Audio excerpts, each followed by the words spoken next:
Hi guys, welcome back to another video. I'm Ben Beps and today I'll be reviewing the language learning app Lingvist. Lingvist is a flashcard based app which aims to quickly build your vocabulary in your target language. It offers Spanish, Portuguese, Russian, German, Latin American Spanish, so I think that's one good point, you get the variety of Spanish types. Obviously that's good for me because I'm learning Argentine Spanish. It's free to download and start using on iOS, Android, and they also have an online version so you can do it on the computer as well. However, there is a premium subscription cost. Let's jump into some pros and cons about the app, starting off with the pros. It is effective and you can quickly learn lots of words with it. This is an app which has mastered its teaching method. Some of the other apps I feel a bit, does this actually work? It's a good concept, but does it work? Lingvist is a good concept and it definitely does work, so you will definitely get what they advertise you as being able to get out of this app. You'll definitely learn a lot of different words in your target language if you get this app, so that's a given. It also has a wide range of vocab in the general vocab course for each language. It has over 5,000 different words, and then you can go on to do different course focuses and create your own courses. So basically the amount of vocab you can get off this app is limitless compared to other apps which just have a set amount of lessons. So if you want an app which isn't limiting how far you can go with a language, then Lingvist is a very good option for you. It has separate course focuses on top of this, like I just said. So it has a football focused course, a holiday focused course, or whatever else you want to learn about, because you can also create your own courses with it, as I've also just mentioned. You can do this by importing text or taking a picture of a text and it'll scan it and choose important words from it, which it'll then create flashcards out of, and you can go and learn these different words. I did this with a Wikipedia Vikings text to improve my French on that topic, because that's what I'm going to be doing for my independent research project for my French course at college. It has a grammar section helping you to really refine that, as well as vocab separated into beginner, intermediate and advanced sections,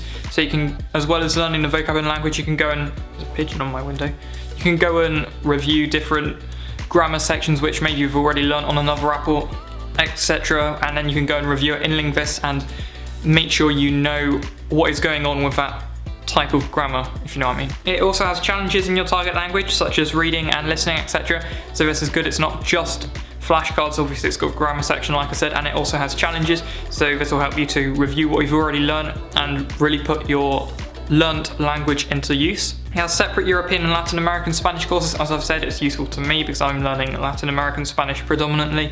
Anybody else who wants to learn a dialect different from the generic European version using most of the apps on the App Store, then this is definitely an option for you because it has specialized Latin American Spanish option. Excellent minimalistic design. I always say about design in these videos, not that it matters or anything, but I always like to see that an app is designed well because it looks more professional, it looks like you'll get more out of it even though it doesn't really affect it. And I really like the design of this app. And talking about design, it has paper and Cosmos themes, which is basically bright mode and dark mode, so you could use it in the evening in dark mode, for example, because then you won't be straining your eyes so much. Tracks your progress with interesting statistics, so it has streaks to show how many days you've done like most apps do, but then it also has graphs and charts to show how much language learning you've done recently, how many words you know in the language, or it calculates an estimate. Obviously you'll never know exactly how many words you know, but I think that's useful as well because it helps you to stay motivated, gives you updates on how well you're doing at learning your language. It can also change audio speed from slow to normal, and it also offers speech input, so that would help your listening, hearing it slowly for a beginner, hearing it normal for an advanced learner, and speech input helps you to quickly get through those flashcards quicker and obviously improve your speaking after hearing the word. Cons: it is quite expensive for just flashcards, £17 a month, but it could be worse. £17 a month for flashcards. You can just do flashcards on paper, but obviously there are very obvious advantages to having an app which offers this, etc.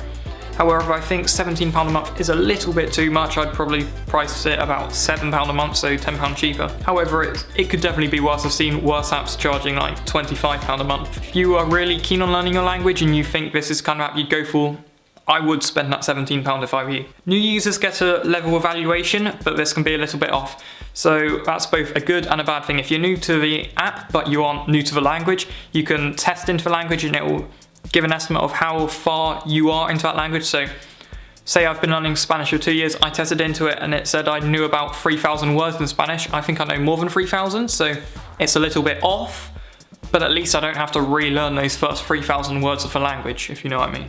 German and Russian language courses have less separate course focuses. It's not consistent over courses. So all of the languages have a general course focus thing with a general language section. However, that bit I mentioned earlier, which has different course focuses like football and holidays and numbers, etc. German and Russian have less of those, so if you're learning German or Russian, you won't get so much out the app as Spanish and French learners will. It's got a very robotic voice when playing back a flashcard as well, so like Duolingo, I don't really like this very much because I hate it when it's not a real person talking, or at least it doesn't even sound like a real person, because then you won't be getting the correct pronunciation and, how do you say it, like alternations when you're talking, different tones of voice, etc. So not loads of cons, definitely a lot more praise for this app, and for that reason I'm going to give Lingvist a 5-star review. I think it's an excellent app for quickly acquiring new vocab in your target language, and as always the app link is in the description down below, so definitely a 5-star for Lingvist. Go get it, go try it out, go try out the free version, upgrade to premium if you really like the app. Thank you all for watching. If you enjoyed, if you got value out of this video, remember to leave a like, subscribe if you're new, turn on notifications so you get notified next time I upload, and I'll see you in the next one. Hasta luego. Me dice que la quiere tocar, sé que tú te quieres tocar, me dice que me quiere amar, solamente quiere jugar, me dice que la quiere tocar, sé que tú te quieres tocar, me dice